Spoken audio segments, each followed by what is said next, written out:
श्रुतिस्मृतिपुराणानामालयं करुणालयं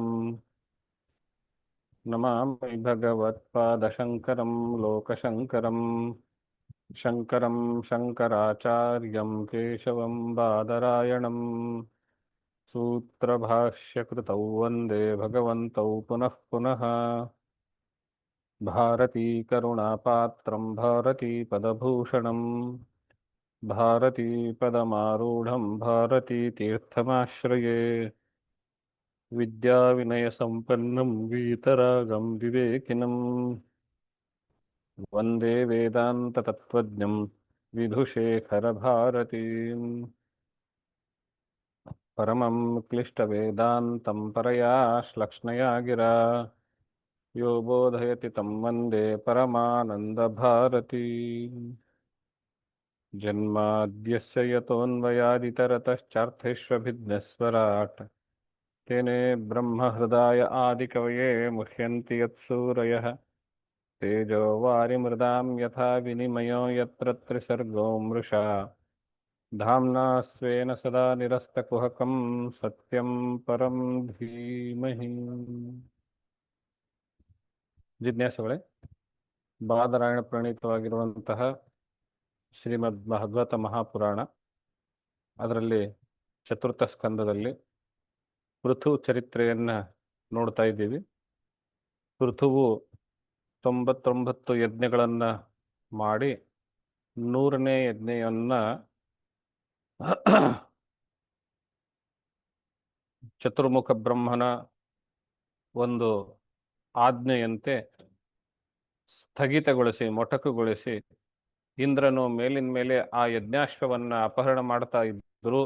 ಅವನ ಪುತ್ರನಾದಂಥವನು ವಿಜಿತಾಶ್ವನು ಆ ಯಜ್ಞದ ಅಶ್ವವನ್ನು ಮರಳಿ ವಾಪಸ್ ತೆಗೆದುಕೊಂಡು ಬರ್ತಾ ಇದ್ರು. ಈ ಇಂದ್ರನನ್ನ ಸಂಹಾರ ಮಾಡಬೇಕು ಅನ್ನುವ ಉದ್ದೇಶದಿಂದಲೇ ಪೃಥು ಮಹಾರಾಜನು ಧನುಸ್ಸನ್ನ ಎತ್ತಿದಾಗ ಚತುರ್ಮುಖ ಬ್ರಹ್ಮ ಬಂದು ಉಪದೇಶ ಮಾಡ್ತಾನೆ. ಇಂದ್ರನು ಹಿಂದಿನ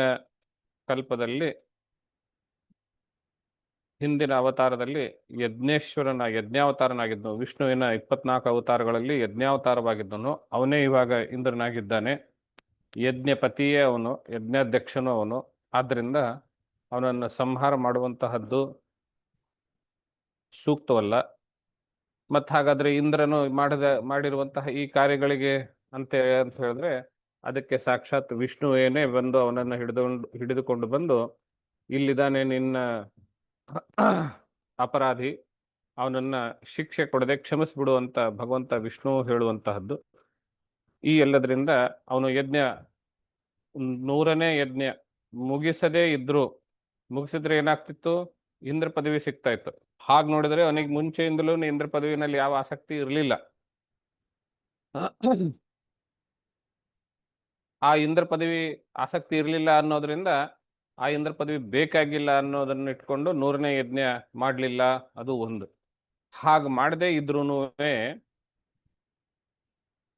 ಯಜ್ಞ ಪೂರ್ಣವಾದ್ರೆ ಏನು ಫಲ ಸಿಕ್ತಿತ್ತೋ ಅದಕ್ಕಿಂತಲೂ ಬಹಳ ದೊಡ್ಡದಾಗಿರುವಂತಹ ಫಲ ಸಾಕ್ಷಾತ್ ಮಹಾವಿಷ್ಣುವೇ ಅವನಿಗೆ ಪ್ರತ್ಯಕ್ಷನಾಗಿ ವರ ಕೊಡುವುದು. ಎಂತಹ ವರ ಕೊಟ್ಟ ಅಂತ ಹೇಳಿದ್ರೆ, ನೀನು ಚೆನ್ನಾಗಿ 36,000 ವರ್ಷಗಳ ಕಾಲ ರಾಜ್ಯಭಾರವನ್ನು ಮಾಡಿ 36,000 ವರ್ಷ ಧ್ರುವನ ಒಂದು ವರದಲ್ಲಿ, ಇವರಲ್ಲೆಲ್ಲ ಎಷ್ಟು ವರ್ಷ ಅಂತ ಹೇಳಿ ನಿಶ್ಚಿತವಾಗಿ ಸಂಖ್ಯೆ ಏನು ಕೊಟ್ಟಿಲ್ಲ. ತುಂಬಾ ಧರ್ಮದ ಆಧಾರದ ಮೇಲೆ ರಾಜ್ಯವನ್ನು ಮಾಡಿ. ಯಾಕೆ ಧರ್ಮದ ಆಧಾರದ ಮೇಲೆ ರಾಜ್ಯವನ್ನು ಮಾಡಿ ಅಂತ ಒತ್ತು ಹೇಳೋದು ಅಂದ್ರೆ, ಇವನ ತಂದೆ ಆಗಿರುವಂತಹ ವೇನ ರಾಜ್ಯದಿಂದ ಧರ್ಮವನ್ನ ಕಿತ್ತು ಹೊರಗೆ ಹಾಕಿರ್ತಾನೆ. ರಾಜ್ಯಾಡಳಿತದಿಂದ ಧರ್ಮವನ್ನ ಕಿತ್ತು ಹೊರಗೆ ಹಾಕಿರ್ತಾನೆ. ಕರ್ಮಗಳನ್ನು ಮಾಡಿ ಅರ್ಪಣೆ ರಾಜನಿಗೆ ಮಾಡಬೇಕು, ಈಶ್ವರನಿಗೆ ಮಾಡುವ ಅವಶ್ಯಕತೆ ಇಲ್ಲ ಅನ್ನುವಂತಹ ನಿಯಮವನ್ನು ತಂದಿರ್ತಾನೆ. ಆದ್ರಿಂದ ಧರ್ಮ ರಾಜ್ಯವನ್ನ ಮತ್ತೆ ಸ್ಥಾಪನೆ ಮಾಡಿರುವಂತಹದ್ದು ಪೃಥುವಿನ ಒಂದು ವಿಶೇಷ ಕೊಡುಗೆ ಆಗುತ್ತೆ. ಅದೆಲ್ಲವನ್ನು ಮಾಡಿ ಮತ್ತೆ ಪುನಃ ನೀನು ಕುಮಾರರಿಂದ ಉಪದೇಶಿಸಲ್ಪಟ್ಟು ನನ್ನ ಲೋಕಕ್ಕೆ ನನ್ನ ಬಳಿ ಬರ್ತೀಯಾ ಎನ್ನುವಂತಹ ವರ ವಿಷ್ಣು ಆ ಪೃಥುರಾಜನಿಗೆ ಕೊಟ್ಟಿರ್ತಾನೆ.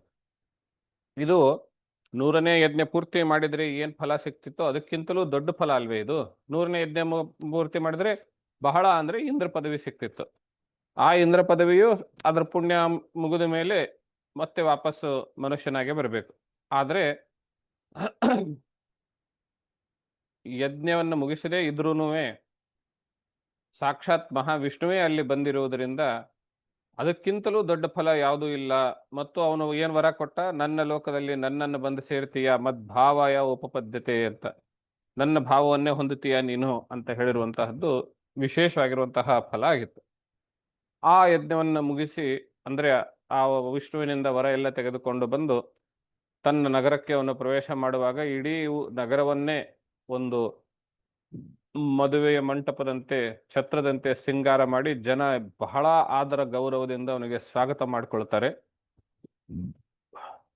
ಸ್ವಾಗತ ಮಾಡಿಕೊಂಡು ಅವನು ಧರ್ಮ ಮಾರ್ಗದಲ್ಲಿ ರಾಜ್ಯಾಡಳಿತ ಮುಂದುವರಿಸ್ತಾ ಇರ್ತಾನೆ. ಆಗ ವಿದರರು ಮೈತ್ರೇಯರಿಗೆ ಕೇಳ್ತಾರೆ, ಪ್ರಶ್ನೆ ಕೇಳ್ತಾರೆ. ಸೋಭಿಷಿಕ್ತ ಪೃಥುರ್ ವಿಪ್ರೈರ್ ಲಬ್ಧಾಶೇ ಸುರರಾರ್ಹಣಃ ಬಿಭೃತ್ಸ ವೈಷ್ಣವಂ ತೇಜೋ ಬಾಹ್ವೋರ್ಯಾಭ್ಯಾಂ ದುದೋಹತಾಂ.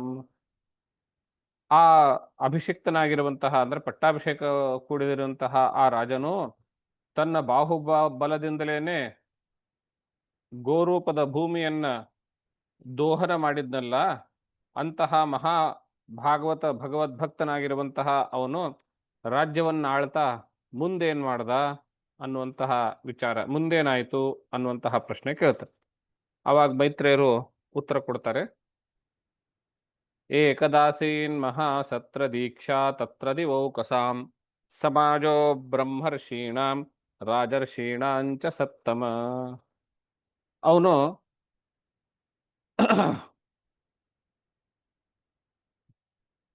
ತನ್ನ 100 ಅಶ್ವಮೇಧ ಯಜ್ಞದ ಮೂಲಕ ತನ್ನ ಪಾಪಗಳನ್ನೆಲ್ಲವನ್ನೂ ತೊಳೆದು ಹಾಕೊಂಡಿದ್ದ. ಈಗಾಗಲೇ ಸಾಕ್ಷಾತ್ ಮಹಾವಿಷ್ಣುವೇ ಪ್ರತ್ಯಕ್ಷವಾಗಿ ವರವೂ ಕೊಟ್ಟಿದ್ದ. ಆದರೂ ಗಂಗಾ ಯಮುನಾ ಮಧ್ಯದಲ್ಲಿ ಬ್ರಹ್ಮಾವರ್ತ ಅಂತ ಯಾವ ಪ್ರದೇಶದಲ್ಲಿ ಯಜ್ಞ ಮಾಡಿದ್ನೋ ಆ ಪ್ರದೇಶದಲ್ಲಿ ಇದ್ಕೊಂಡು ಈ ಕಡೆ ರಾಜ್ಯಾಡಳಿತವೂ ಮಾಡ್ತಾ ರಾಜ್ಯದಲ್ಲಿ ಸುವ್ಯವಸ್ಥೆ, ಲಾ ಅಂಡ್ ಆರ್ಡರ್ ವ್ಯವಸ್ಥೆ ಅನ್ನುವಂತಹದ್ದು ನಿಲ್ಲಿಸಿ, ಯಾವಾಗ ಆಡಳಿತ ಒಂದು ಸುವ್ಯವಸ್ಥೆಯಲ್ಲಿ ಸ್ಥಾಪನೆ ಆಗುತ್ತೆ ಆವಾಗ ರಾಜನಿಗೆ ಪ್ರತಿನಿತ್ಯದ ಕೆಲಸ ಏನಿರೋದಿಲ್ಲ. ಹಾಗೆ ಅವನು ಆ ಸಂದರ್ಭದಲ್ಲಿ ಬ್ರಹ್ಮಾವರ್ತ ಪ್ರದೇಶದಲ್ಲಿ ಇದ್ಕೊಂಡ್ಬಿಟ್ಟು ತಪಶ್ಚರ್ಯಾದಿಗಳನ್ನ ಮಾಡಿ ತನ್ನ ಕರ್ಮಗಳನ್ನ ಹೋಗಿಸ್ಕೊಳ್ತಾ ಇದ್ದ ಅಂತ. ಗಂಗಾ ಯಮುನಯೋರ್ ನದ್ಯೋರ್ ಅಂತರ ಕ್ಷೇತ್ರಮಾವಸನ್ ಆರಬ್ಧಾನೇವ ಬುಭುಜೆ ಭೋಗಾನ್ ಪುಣ್ಯಜಿಹಾಸಯ. ಆರಬ್ಧಾನ್ ಬುಭುಜೆ, ತನ್ನ ಪ್ರಾರಬ್ಧ ಕರ್ಮಗಳನ್ನು ಭೋಗಿಸ್ತಾ ಇದ್ದ ಅನ್ನುವಂತಹ ಪದ ಬಳಸ್ತಾರೆ. ಏನಿದೆ ಭೋಗಿಸೋದಕ್ಕೆ? ಯಜ್ಞಾದಿಗಳನ್ನು ಮಾಡೋದ್ರಿಂದ ಪಾಪಗಳನ್ನೆಲ್ಲವನ್ನು ತೊಳೆದು ಹಾಕೊಂಡ್ಬಿಟ್ಟ. ಈಗ ಏನ್ ಭೋಗಿಸ್ತಾ ಇದ್ದಾನೆ ಅಂದ್ರೆ ಪುಣ್ಯಶೇಷವನ್ನ ಭೋಗಿಸ್ತಾ ಇದ್ದಾನೆ. ಪುಣ್ಯ ಜಿಹಾಸಯ. ಯಾಕೆ ಭೋಗಿಸ್ತಾ ಇದ್ದಾನೆ? ಪುಣ್ಯ ಜಿಹಾಸಯ, ಪುಣ್ಯವನ್ನು ಕಳೆದುಕೊಳ್ಬೇಕು ನಾನು ಅಂತ. ಫಲ ಅನ್ನೋದು ಇದ್ರೆ ಬಾಕಿ ಉಳಿದ್ರೆ ಮತ್ತೆ ಹುಟ್ಟು ಬರಬೇಕು ಅದನ್ನ ಅನುಭವಿಸೋದಕ್ಕೆ. ಆದ್ರೆ ಅದು ಪುಣ್ಯ ಫಲ ಆಗಿರ್ಲಿ ಪಾಪ ಫಲ ಆಗಿರ್ಲಿ, ಫಲವೇ. ಆದ್ರಿಂದ ಈಗ ಯಜ್ಞಯಾಗಾದಿಗಳ ಮೂಲಕ ಪಾಪ ಫಲವನ್ನೆಲ್ಲವನ್ನೂ ನಾಶ ಮಾಡಿಕೊಂಡಂತಹ ಪೃಥು ಮಹಾರಾಜನು ಆ ಬ್ರಹ್ಮಾವರ್ತ ಪ್ರದೇಶದಲ್ಲಿ ಇದ್ದು ಪುಣ್ಯವನ್ನ ಅನುಭವಿಸಿ ಕಡಿಮೆ ಮಾಡ್ಕೊಳ್ತಾ ಇದ್ದಾನೆ, ಅನುಭವಿಸಿ ಖಾಲಿ ಮಾಡ್ಕೊಳ್ತಾ ಇದ್ದಾನೆ. ಯಾಕೆ ಅಂದ್ರೆ ಪುಣ್ಯ ಖಾಲಿ ಆಗ್ಬೇಕು ಅನ್ನುವಂಥದ್ದು. ಅಂದ್ರೆ ಪಾಪ ಪುಣ್ಯಗಳನ್ನೆಲ್ಲವನ್ನು ಇಲ್ಲೇ ಅನುಭವಿಸಿ ಒಂದು ಬಾರಿ ವಿಷ್ಣು ಲೋಕಕ್ಕೆ ಹೋದ್ಮೇಲೆ ಮತ್ತೆ ವಾಪಸ್ ಬರೋದಿಲ್ಲ ಅನ್ನೋ ತಯಾರಿ ಮಾಡ್ತಾ ಇದ್ದಾನೆ. ಅಂತಹ ಸಂದರ್ಭದಲ್ಲಿ ಅನೇಕ ತಪಶ್ಚರ್ಯಗಳನ್ನು ಮಾಡ್ತಾ ಒಂದು ಯಜ್ಞವನ್ನ ಮತ್ತೆ ಸಂಕಲ್ಪ ಮಾಡ್ತಾನೆ. ಮಹಾಸತ್ರವನ್ನ ಸಂಕಲ್ಪ ಮಾಡ್ತಾನೆ. ಸತ್ರ ಅನ್ನೋದಕ್ಕೆ ದೇವತೆಗಳು, ಮನುಷ್ಯರು, ಋಷಿಗಳು ಎಲ್ಲರೂ ಸೇರಿ ಮಾಡಿಕೊಳ್ಳುವಂತಹ ಯಜ್ಞಕ್ಕೆ ಮಹಾಸತ್ರ ಅನ್ನುವಂತಹ ಹೆಸರು ಇದೆ. ಅದನ್ನ ಎಲ್ಲರಿಗೂ ಆಹ್ವಾನ ಮಾಡಿ ಬ್ರಹ್ಮರ್ಷೀಣಾಂ ರಾಜರ್ಷೀಣಾಂಚ ಸತ್ತಮ, ಸಮಾಜದಲ್ಲಿರುವಂತಹ ಜನ ಎಲ್ಲರೂ ಬ್ರಹ್ಮರ್ಷಿಗಳು, ರಾಜರ್ಷಿಗಳು ಅವರನ್ನೆಲ್ಲವನ್ನು ಸೇರಿಸ್ಕೊಂಡ್ಬಿಟ್ಟು ಯಜ್ಞಯಾಗಾದಿ ಮಾಡ್ತಾ ಯಜ್ಞದ ಬೆಳಿಗ್ಗೆಯ ಕಾರ್ಯಕಲಾಪಗಳನ್ನೆಲ್ಲ ಮುಗಿದ ಮೇಲೆ ಒಂದು ಸಭೆಯನ್ನು ಕರೀತಾನೆ. ಸಮಾಜ ಅಂದ್ರೆ ನಾವಿವತ್ತು ಯಾವುದಕ್ಕೆ ಸಭೆ ಅಂತ ಹೇಳ್ತೀವಿ, ಸಂಸ್ಕೃತದಲ್ಲಿ ಅದಕ್ಕೆ ಸಮಾಜ, ಅಥವಾ ಪುರಾಣಗಳಲ್ಲಿ ಅದಕ್ಕೆ ಸಮಾಜ ಅಂತ ಹೆಸರು. ಸಮಾಜ ಅಂತಂದ್ರೆ ಸೊಸೈಟಿ ಅಂತ ನಾವು ಇವಾಗ ಏನ್ ಹೇಳ್ತೀವಿ ಅದಲ್ಲ, ಒಂದು ಸಭೆ. ಆ ಸಭೆಗೆ ಆವಾಗ ಆ ಕಾಲದಲ್ಲಿ ಸಮಾಜ ಅಂತ ಹೆಸರು. ಒಂದು ಸಮಾಜವನ್ನು ಕರೀತಾನೆ. ಏನದು? ಬ್ರಹ್ಮರ್ಷಿ ರಾಜರ್ಷಿಗಳಿಂದ ಕೂಡಿರುವಂತಹವರು ಮತ್ತು ಜನರ ಸಾಮಾನ್ಯರೆಲ್ಲರೂ ಇರುವಂತಹ ಆ ಸಭೆಯಲ್ಲಿ, ಆ ಸಭೆಯನ್ನು ಕರೆದು ಜನರಿಗೆ ಉಪದೇಶವನ್ನು ಮಾಡ್ತಾರೆ. ಈ ಉಪದೇಶ ಕೇವಲ ಆಧ್ಯಾತ್ಮಿಕ ಅಭಿವೃದ್ಧಿ ಅಥವಾ ಆಧ್ಯಾತ್ಮಿಕ ಸಾಧನೆ ಮಾಡಬೇಕು ಅನ್ನೋರಿಗೂ ಉಪಯೋಗ ಇದೆ. ಆಧ್ಯಾತ್ಮಿಕ ಸಾಧನೆಗೆ ಇನ್ನೂ ಬಹಳ ವಯಸ್ಸಿದೆ, ನಾನು ನನ್ನ ಜೀವನವನ್ನ ನ್ಯಾಯ ಮಾರ್ಗದಿಂದ ನೀತಿ ಮಾರ್ಗದಿಂದ ನಡೆಸಿದ್ರೆ ಸಾಕು ಅನ್ನುವಷ್ಟು ಮಾತ್ರ ಇದ್ರೂ ಕೂಡ ಅವ್ರಿಗೂ ಈ ಒಂದು ಉಪದೇಶ ಅನುಕೂಲ ಇದೆ. ಹೇಗೆ ಅನ್ನೋದನ್ನ ನೋಡ್ಬೋದು, ಬಹಳ ಚೆನ್ನಾಗಿದೆ. ರಾಜೋವಾಚ 21ನೇ ಶ್ಲೋಕ. ಸಭ್ಯಾ ಶೃಣುತ ಭದ್ರಂ ವಹ ಸಾಧವೋ ಯ ಇಹಾಗತಾಃ ಸತ್ಸು ಜಿಜ್ಞಾಸುಭಿರ್ಧರ್ಮಂ ಆವೇದ್ಯಂ ಸ್ವಮನೀಷಿತಂ. ಹೇ ಸಭ್ಯಾಹ, ಸಭೆಯಲ್ಲಿ ಉಪಸ್ಥಿತರುವಂತಹ ಎಲ್ಲ ಸಭಿಕರೇ, ಶೃಣುತ ಭದ್ರಂ, ಒಳ್ಳೆ ಮಾತುಗಳನ್ನು ಹೇಳ್ತಾ ಇದ್ದೀನಿ, ಕೇಳ್ಕೊಳ್ಳಿ. ಭದ್ರ ಅಂದ್ರೆ ಒಳ್ಳೆಯದು. ಇಹಾಗತಃ, ಇಲ್ಲಿ ಬಂದಂತಹ ಎಲ್ಲ ಸಭಾಸದರು ಈ ಒಳ್ಳೆ ಮಾತುಗಳನ್ನ ಕೇಳ್ಕೊಳ್ರಿ. ಸತ್ಸು ಜಿಜ್ಞಾಸುಭಿ ಧರ್ಮಂ ಆವೇದ್ಯಂ ಸ್ವಮನೀಷಿತಂ. ನಾವು ನಾನಿಲ್ಲಿ ರಾಜನಾಗಿದ್ಕೊಂಡ್ಬಿಟ್ಟು ನಾನೆಲ್ಲ ತಿಳಿದುಕೊಂಡಿದ್ದೇನೆ, ನಾನೇ ಸರ್ವಜ್ಞನಾಗಿದ್ದೇನೆ ಅನ್ನುವ ಆ ದೃಷ್ಟಿಯಿಂದ ನಾನು ನಿಮ್ಗೆ ಹೇಳ್ತಾ ಇಲ್ಲ. ನಾನಿನ್ನು ಜಿಜ್ಞಾಸು ಆಗಿದ್ದೇನೆ. ನಿಮ್ಮಲ್ಲೆಲ್ಲರೂ ರಾಜರ್ಷಿಗಳು, ತುಂಬಾ ದೊಡ್ಡ ದೊಡ್ಡ ಜ್ಞಾನಿಗಳು ಇರಬಹುದು, ಬ್ರಹ್ಮರ್ಷಿಗಳು ರಾಜರ್ಷಿಗಳು ಇದ್ದಾರೆ. ಅವರೆಲ್ಲರ ಜೊತೆಗೆ ನಾನು ನನ್ನ ವಿಚಾರಗಳನ್ನು ಹಂಚಿಕೊಂಡು ನಾನು ಇನ್ನೂ ಕಲಿತಾ ಇದ್ದೀನಿ. ಜಿಜ್ಞಾಸುಭಿಹಿ, ತಿಳ್ಕೊಳ್ಬೇಕು ಅನ್ನೋ ದೃಷ್ಟಿಯಿಂದ ಈ ಕೆಲವು ವಿಚಾರಗಳನ್ನು ಪ್ರಸ್ತಾವ ಮಾಡ್ತಾ ಇದ್ದೇನೆ ಅಂತ ಹೇಳ್ತಾನೆ. ನೋಡಿ, ನಿಜವಾಗ್ಲೂ ಅವನು ಮಾಡ್ತಾ ಇರೋದು ತನ್ನ ಪ್ರಜೆಗಳಿಗೆ ಉಪದೇಶ.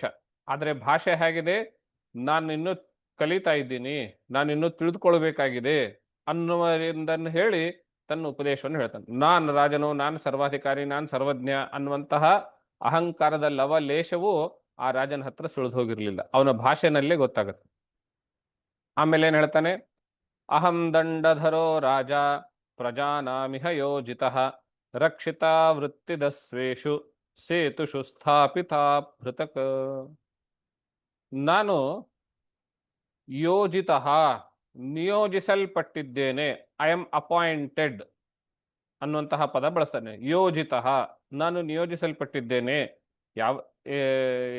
ಯಾರಿಂದ? ಪ್ರಜಾನಾಂ ಇಹ ಯೋಜಿತಃ, ಪ್ರಜೆಗಳಿಂದ ನಾನು ನಿಯೋಜಿಸಲ್ಪಟ್ಟಿದ್ದೇನೆ ಅಂತ ಹೇಳ್ತಾನೆ. ನಾವೇನು ಹೇಳ್ತೀವಿ? 1947ರಲ್ಲಿ ನಮ್ಮಲ್ಲಿ ಪ್ರಜಾಪ್ರಭುತ್ವ ಬಂತು, 50ನೇ ಇಸ್ವಿನಲ್ಲಿ ಅದನ್ನು ಕಾನೂನು ಮಾಡಿದ್ವಿ ಅಂತೆಲ್ಲ ಮಾತಾಡ್ತೀವಿ. ಆದರೆ ನಮ್ಮಲ್ಲಿರುವಂತಹ ರಾಜರು ತಮ್ಮನ್ನು ತಾವು ಪಾರಂಪರೆಯಿಂದ ಬಂದಂತಹ ರಾಜರುಗಳು ಅಂತ ತಿಳ್ಕೊಳ್ತಾ ಇದ್ರೇನು? ಈ ವಿಷಯಕ್ಕೆ ಬಂದಂತೆ ಇತಿಹಾಸಗಳು, ಪುರಾಣಗಳು, ಕಾವ್ಯಗಳು ಎಲ್ಲವೂ ಒಕ್ಕೊರಲಾಗಿ ಒಂದೇ ಮಾತನ್ನು ಹೇಳ್ತವೆ. ರಾಜರುಗಳು ಹೇಗಿದ್ರು ಅಂತ ಹೇಳಿದ್ರೆ ತನ್ನ ಪ್ರಜೆಗಳನ್ನ ಮಕ್ಕಳ ತರ ನೋಡ್ತಾ ಇದ್ರು ಅಂತ. ಮತ್ತು ಪ್ರಜಾನಾಮಿಹ ಯೋಜಿತಃ, ಪ್ರಜೆಗಳಿಂದ ನಾನು ಇಲ್ಲಿ ನಿಯೋಜಿಸಲ್ಪಟ್ಟಿದ್ದೇನೆ ಎನ್ನುವ ಭಾವ ರಾಜನಲ್ಲಿ ಸ್ವತಃ ಇರ್ತಿತ್ತು. ಅವನೇ ಸ್ವತಃ ತನ್ನ ಬಾಯಿಂದ ಹೇಳ್ತಾ ಇದ್ದಾನೆ ಋತು ಮಹಾರಾಜ. ಯಾತಕ್ಕಾಗಿ ನಿಯೋಜಿಸಲ್ಪಟ್ಟಿದ್ದಾನೆ? ಅಹಂ ದಂಡಧರಃ, ದಂಡ ಮತ್ತು ದಂಡನೆ ಇವುಗಳನ್ನು ವ್ಯವಸ್ಥೆ ಮಾಡುವುದಕ್ಕಾಗಿ ಇದ್ದೇನೆ. ಯಾತಕ್ರಿ ಬೇಕು ದಂಡ ದಂಡನೆ? ಸೇತುಷು ಸ್ಥಾಪಿತ ಪೃಥಕ್, ನನಗೆ 2 ಪ್ರಧಾನವಾಗಿರುವಂತಹ ಕೆಲಸಗಳಿದಾವೆ.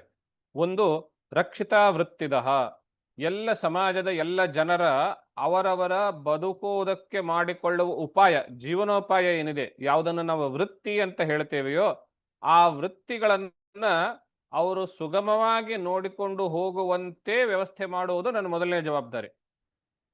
ಎರಡನೇದ್ದು, ಸೇತುಷು ಸ್ಥಾಪಿತ ಪೃಥಕ್, ಸೇತು, ಅವರನ್ನು ಒಂದೊಂದು ಚೌಕಟ್ಟಿನಲ್ಲಿ ಇರುವಂತೆ ನೋಡಿಕೊಳ್ಳೋದು. ಯಾವುದದು ಚೌಕಟ್ಟು? ವರ್ಣಾಶ್ರಮ ಧರ್ಮ. ವರ್ಣಾಶ್ರಮ ಧರ್ಮದ ಚೌಕಟ್ಟಿನಲ್ಲಿ ಅವರು ಇರುವಂತೆ ನೋಡಿಕೊಳ್ಳುವಂತಹದ್ದು ನನ್ನ ಜವಾಬ್ದಾರಿ. ಯಾವಾಗ ಒಬ್ಬ ವರ್ಣದವನು ಇನ್ನೊಬ್ಬ ವರ್ಣನ ಚೌಕಟ್ಟಿನಲ್ಲಿ ತಲೆ ನೂಗಿಸೋಕೆ, ಮೂಗು ತೋರಿಸೋದಕ್ಕೆ ಪ್ರಯತ್ನ ಪಡ್ತಾನೆಯೋ, ಒಬ್ಬ ಆಶ್ರಮಿ ಇನ್ನೊಬ್ಬ ಆಶ್ರಮದಲ್ಲಿ ಮೂಗು ತೋರಿಸೋದಕ್ಕೆ ಪ್ರಯತ್ನ ಪಡ್ತಾನೆಯೋ, ಅಥವಾ ಒಬ್ಬ ವೃತ್ತಿ ಇನ್ನೊಬ್ಬ ವೃತ್ತಿಯಲ್ಲಿ ಮೂಗು ತೋರಿಸೋದಕ್ಕೆ ಪ್ರಯತ್ನ ಪಡ್ತಾನೆಯೋ, ಏನದು ವೃತ್ತಿಯಲ್ಲಿ ಮೂಗು ತೋರಿಸೋದು ಅಂದ್ರೆ ಏನು ಅಂತ ಹೇಳಿದ್ರೆ, ಗರುಡ ಪುರಾಣದಲ್ಲಿ ಈ ವಿಚಾರ ಬಗ್ಗೆ ಸ್ಪಷ್ಟತೆಯನ್ನು ನೋಡ್ತೇವೆ. ಬೇರೆ ಪುರಾಣಗಳಲ್ಲಿ ಇರಬಹುದು, ನಾನು ನೋಡಿರೋದು ಗರುಡ ಪುರಾಣದಲ್ಲಿ. ಬ್ರಾಹ್ಮಣನಿಗೆ ಅನ್ನ ವಿಕ್ರಯ ಮಾಡಿಕೊಡುದು ಅನ್ನುವಂತಹ ಒಂದು ನಿಯಮ ಹಾಕಿದ್ದಾರೆ. ರಸಪದಾರ್ಥ ವಿಕ್ರಯ ಮಾಡಿಕೊಡುದು ಅನ್ನುವಂತಹ ನಿಯಮ ಹಾಕಿದ್ದಾರೆ. ಎಲ್ಲರಿಗೂ ಅವರವರದೇ ಆಗಿರುವಂತಹ ಒಂದು ವೃತ್ತಿ ಇದಾವೆ, ವೃತ್ತಿ ಇರಬೇಕು ಅಂತ ಹೇಳಿ ಮಾಡಿಕೊಟ್ಟಿದ್ದಾರೆ. ಬ್ರಾಹ್ಮಣನಿಗೆ ಅಧ್ಯಯನ, ಅಧ್ಯಾಪನ, ಯಜನ, ಯಾಜನ ಮತ್ತು ದಾನ, ಪ್ರತಿಗ್ರಹಣ ಇವು ಅವನ ಪ್ರಧಾನವಾದ ಕೆಲಸ ಅನ್ನುವಂಥದ್ದು ಹೇಳ್ಕೊಟ್ಟಿದ್ದಾರೆ. ಇವನಿಗೆ ಅವನು ಬದುಕೋದಕ್ಕೇನೆ ಕಷ್ಟ ಆದಾಗ, ಅಧ್ಯಯನ ವೃತ್ತಿಯಿಂದ ಅವನು ಹೊಟ್ಟೆ ತುಂಬಿಸ್ಕೊಳ್ಳೋಕ್ಕೂ ಆಗದೇ ಇದ್ದಾಗ, ಅಧ್ಯಾಪನ ವೃತ್ತಿಯಿಂದ ಹೊಟ್ಟೆ ತುಂಬಿಸ್ಕೊಳ್ಳೋಕ್ಕೂ ಆಗದೇ ಇದ್ದಾಗ, ನಗರದಲ್ಲಿ ಊರಲ್ಲಿ ಯಾರೂ ಯಾಜನ ಮಾಡಿಸದೇ ಇರುವಾಗ, ಯಾರೂ ಅವನಿಗೆ ದಾನ ಕೊಡದೇ ಇರುವಾಗ ಅವನು ಬದುಕೋದೇ ಕಷ್ಟವಾಗಿತ್ತು ಅನ್ನುವಂತಹದ್ದಾದ್ರೆ, ಆವಾಗ ಅವನು ಕೃಷಿಯನ್ನ ಅವಲಂಬಿಸಬಹುದು ಅಂತ ಹೇಳಿದ್ದಾರೆ. ಕೃಷಿ ಅವಲಂಬಿಸಿದಾಗ ಕೃಷಿಯ ಜೊತೆಗೆ ಬರುವಂತಹ ಚಟುವಟಿಕೆಗಳು ಅಂತ ಏನಿದಾವೆ, ಅವುಗಳಲ್ಲಿ ಕೃಷಿ ಅಂದ್ರೆ ಗೋವಿಲ್ಲದೆ ಕೃಷಿ ಇರೋದಕ್ಕೆ ಸಾಧ್ಯ ಇಲ್ಲ. ಆ ಗೋವಿನ ಉತ್ಪನ್ನಗಳು ಅಂತ ಏನೇನಿದಾವೆ, ಅವು ಯಾವುದನ್ನು ಬ್ರಾಹ್ಮಣ ವಿಕ್ರಯ ಮಾಡಿಕೊಡುದು ಅನ್ನುವಂತಹ ನಿಯಮ ಹಾಕಿದ್ರು ಅವನಿಗೆ. ಅಂದ್ರೆ ಹಾಲನ್ನ ಹಿಂಡಿ ಹಾಲನ್ನ ಮಾರಾಟ ಮಾಡುವಂತಹದ್ದು ಅದು ಬ್ರಾಹ್ಮಣನ ಕೆಲಸ ಅಲ್ಲ. ಅದನ್ನ ಮಾಡುವಂಥವ್ರು ಇನ್ನೊಬ್ರು ಇದ್ದಾರೆ, ಅದು ಅವ್ರಿಗೆ ಇರುವಂತಹ ವೃತ್ತಿ. ಅವ್ರ ವೃತ್ತಿಯಲ್ಲಿ ಇವನು ಮೂಗು ತೂರಿಸ್ಕೊಡುದು.